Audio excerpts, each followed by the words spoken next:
Hello welcome to qualified vision. जैसे कि मैंने आप सभी से वादा किया था कि जो प्रीवियस ईयर में 2018 का जो पेपर हुआ है, जितने भी पेपर हुए हैं, मैं 1 बाय 1 करके सारे पेपर्स के जो ग्रुप डी के जितने भी साइंस वाले क्वेश्चन जो पूछे गए थे, जिसमें कि 25 क्वेश्चन आते हैं ग्रुप डी के पेपर में, वो सारे 25 क्वेश्चन मैं आपको 1 बाय 1 एक एक वीडियो में करवाता जाऊंगा। तो ये भी सीरीज का पहला वीडियो है जो कि मैं आपके सामने ओरिजिनल पेपर लेकर आया हूँ। तो ये मेरे एक दोस्त का है, ठीक है। मैं इसके बाद अपना खुद का पेपर करवाऊंगा जो मैंने 2018 में ग्रुप डी का पेपर दिया था। तो अभी आप देख सकते हो, एक बार मैं आपको दिखा सकता हूँ यहाँ पे कि जो पेपर आया था, यहाँ पे देख लो, ठीक है, शायद आपको दिख रहा हो। तो ये पेपर है 2018 का, एक बार आपको पहले दिखा दूंगा जिससे कि आपको पता लग जाए कि हाँ भैया ये सही पेपर आप करवा रहे हो। देख लो, आप ध्यान से एक बार देख लो, ठीक है। ये 2018 का मेरे पास पूरा PDF रिस्पॉन्स की है। तो मैं यहाँ से आपको केवल साइंस के क्वेश्चन बताने वाला हूँ। जो साइंस के जो भी क्वेश्चन आए थे एक बार देख लो स्क्रीन पे, ऐसा मत कहना कि फिर दूसरा कोई और पेपर है। तो ये साइंस का बिल्कुल ग्रुप डी का ओरिजिनल पेपर 2018 वाला जो रिस्पॉन्स की है, ठीक है, देख लो, ये शिफ्ट वगैरह सब कुछ दिया है। तो अब मैं यहाँ से केवल आपको साइंस के क्वेश्चन करवाने वाला हूँ। तो प्लीज वीडियो को ध्यान से देखना, और इसका जो PDF है ना, मैं अपने टेलीग्राम ग्रुप में शेयर कर दूंगा। जो मेरा टेलीग्राम ग्रुप है वहां पे शेयर करूंगा। तो टेलीग्राम ग्रुप को नहीं ज्वाइन किया, टेलीग्राम चैनल को नहीं ज्वाइन किया, तो उसको अभी जाके ज्वाइन कर लेना। तो चलिए पहला क्वेश्चन पढ़ता हूँ। इसमें पहला क्वेश्चन है, एक विद्युत बल्ब का एक चालक तार 6 मिनट के लिए 0.5 एम्पियर की विद्युत धारा प्राप्त करता है, तो उस तार में प्रवाहित होने वाली विद्युत आवेश कितना होगा, यानी Q का मान पूछ रहा है, ठीक है। एक बार दोबारा से क्वेश्चन पढ़ूंगा। एक विद्युत बल्ब जो तार है उसका चालक क्या है, 6 मिनट के लिए 0.5 एम्पियर की धारा प्राप्त कर लेता है, उस तार में से प्रभावित होने वाली विद्युत आवेश का मान कितना होगा। तो इसका जो आंसर हो 180 कूलाम होगा, ठीक है, 180 कूलाम होगा, ठीक है। ये एक पहला क्वेश्चन था। अब दूसरा क्वेश्चन पढ़ता हूँ। मैं इतना टाइम नहीं है कि एक क्वेश्चन को एक्सप्लेन कर पाऊँ, आप केवल क्वेश्चन को देखना और इसका PDF मैं अपने टेलीग्राम पे शेयर कर दूंगा। दूसरा क्वेश्चन है, आधुनिक आवर्त सारणी में सीमावर्ती तत्वों को कहा जाता है, तो इसका आंसर क्या होगा, उपधातु। आधुनिक आवर्त सारणी में सीमावर्ती तत्वों को उपधातु कहा जाता है, ठीक है। नेक्स्ट आते हैं, एक कोली जमीन से 10 kg का सामान उठाता है। एक कोली जमीन से 10 kg का सामान उठाता है और उसे अपने सिर पर जमीन से 1.5 मीटर ऊपर उठाता है, ठीक है। वजन 10 kg का रहता है और अपनी जमीन से 1.5 मीटर कितना ऊपर उठाता है।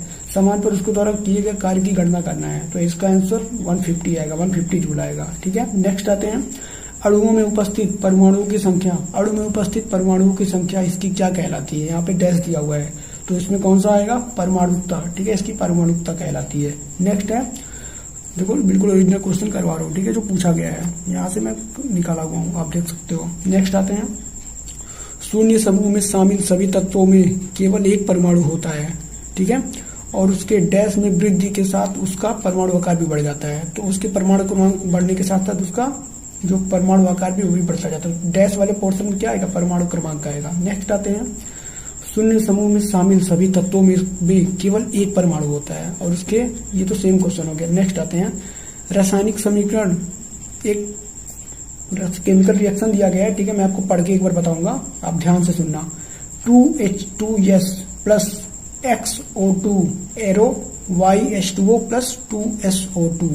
यहाँ पे X और Y का मान बताना है। आप एक बार ध्यान से दोबारा देखना क्या मैं बोल रहा हूँ, उसको लिख लेना पेज पे, फिर बताना आप क्या होगा। तो X और Y का मान 3 और 2 आएगा। नेक्स्ट आते हैं, पेप्सिन एक है, मतलब पेप्सिन एक स्पेस दिया हुआ है, उसके बाद का है, तो एक स्पेस वाले बार में क्या आएगा ये आपको बताना है। तो स्पेस वाले में क्या आएगा, एंजाइम आएगा। पेप्सिन एक एंजाइम है, ये क्वेश्चन था, ठीक है। नेक्स्ट आते हैं, हम एक सौर कुकर की क्षमता को कैसे बढ़ा सकते हैं। तो हम एक सौर कुकर की क्षमता कैसे बढ़ा सकते हैं, तो इसका ऑप्शन करेक्ट वाला होगा, समतल दर्पण लगाकर। अब बिल्कुल टेंशन मत लो, मैं इसका PDF टेलीग्राम पे शेयर कर दूंगा, ठीक है, तो टेलीग्राम को ज्वाइन कर लेना। नेक्स्ट आते हैं, टक्कर में स्पेस हमेशा संरक्षित रहता है। बिल्कुल ओरिजिनल क्वेश्चन करवा रहा हूँ ग्रुप डी वाले। टक्कर में डैश हमेशा संरक्षित रहता है, क्या संरक्षित रहता है, संवेग संरक्षित रहता है, ठीक है, ये इसका आंसर होगा। नेक्स्ट आते हैं, ये कथन और निष्कर्ष वाला क्वेश्चन है, पर इसको साइंस में डाल दिया है। इस बार ध्यान से क्वेश्चन को सुनना। इसमें पहला कथन, दूसरा कथन, 2 कथन दिए गए हैं, आपको बताने हैं दोनों कथन करेक्ट है या इनकरेक्ट है, या एक करेक्ट है या दूसरा करेक्ट है, आपको यही बताने हैं। तो पहला मैं स्टेटमेंट पढ़ता हूँ। 114 में से 22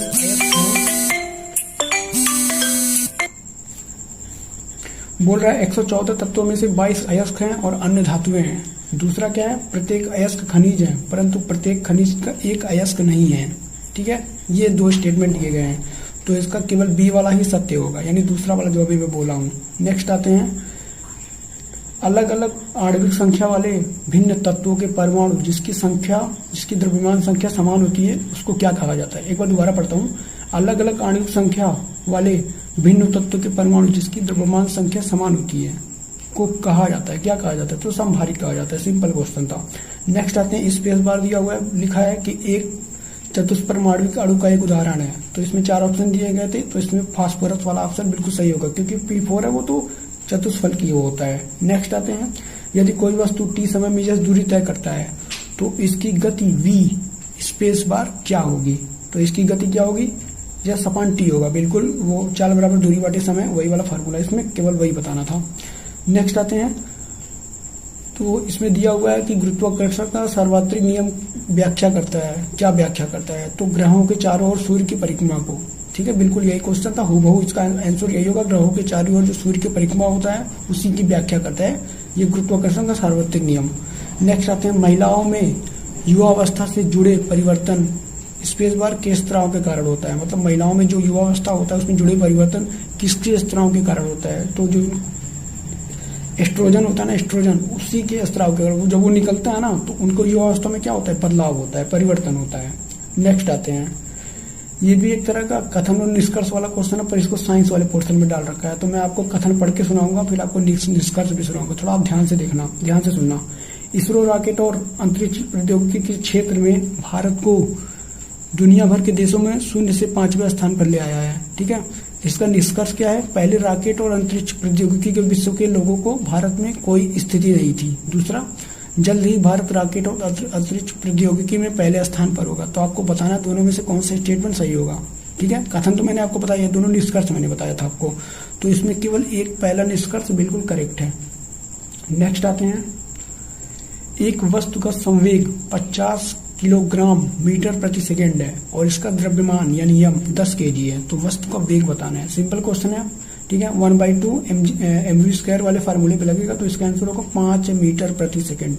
ठीक है, नेक्स्ट आते हैं, किस समूह के पौधों में बीज फलों के अंदर होता है। तो किस समूह के पौधों में, एंजियोस्पर्म। एंजियोस्पर्म में क्या होता है, बीज उसके फलों के अंदर ही होता है। नेक्स्ट आते हैं, जर्मन सिल्वर स्पेस का मिश्रण होता है। तो जो आपका जर्मन सिल्वर होता है वो किसका मिश्रण होता है, तो जर्मन सिल्वर आपके तांबे का मिश्रण होता है। किसके, तांबे का। नेक्स्ट आते हैं, निम्नलिखित में से कौन से जीवों में जनन मुकुलन के माध्यम से होता है। तो कौन से जीवों में जनन मुकुलन के माध्यम से होता है, हाइड्रा। हाइड्रा में क्या होता है, जनन होता है मुकुलन के माध्यम से होता है। ठीक है, नेक्स्ट आते हैं, 25 डिग्री सेल्सियस पर विभिन्न मादों में ध्वनि के चाल के बारे में निम्नलिखित में से कौन सा कथन सही है। तो पहला कथन क्या दिया गया है, कांसे में ध्वनि की चाल 4700 मीटर प्रति सेकंड होती है। नेक्स्ट दूसरा स्टेटमेंट दिया है, जल या आसुत में ध्वनि की चाल 1498 मीटर प्रति सेकंड होती है। ये 2 स्टेटमेंट दिए गए थे। अब बात किसकी की गई थी, ध्वनि की चाल के बारे में, जो 25 डिग्री सेल्सियस पे आपको निकालना था।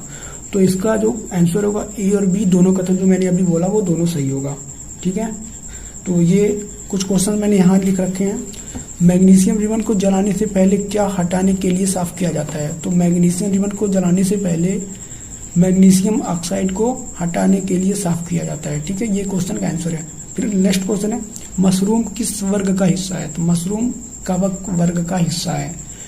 नेक्स्ट है, 300 ग्राम के पिंड को 2.5 मीटर की ऊंचाई तक ऊपर की ओर फेंकने पर गुरुत्वाकर्षण बल द्वारा किए गए कार्य की गणना करनी है। ये क्वेश्चन मैं आपको देता हूँ, इसका कमेंट में, वीडियो कमेंट में बताना कि आप क्या आंसर होगा। एक बार ध्यान से आप दोबारा से क्वेश्चन को पढ़ना। ध्वनि के स्रोत की आवृत्ति 100 हर्ट्ज है, तो ये 1 मिनट में कितनी बार कंपन करेगा, समझ रहे हो।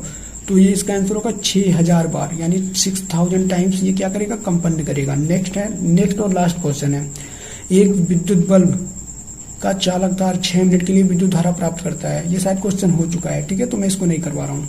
तो उम्मीद करता हूँ ये छोटा सा वीडियो, देखो मैं वैसे तो मैंने 5-7 मिनट ही लिए हैं जिसमें कि मैंने आपको 25 क्वेश्चन करवा दिए हैं। बस थोड़ा सा वीडियो लंबा इसलिए हुआ क्योंकि शुरू में मैंने जो आपको बातें बताई उसके बारे में।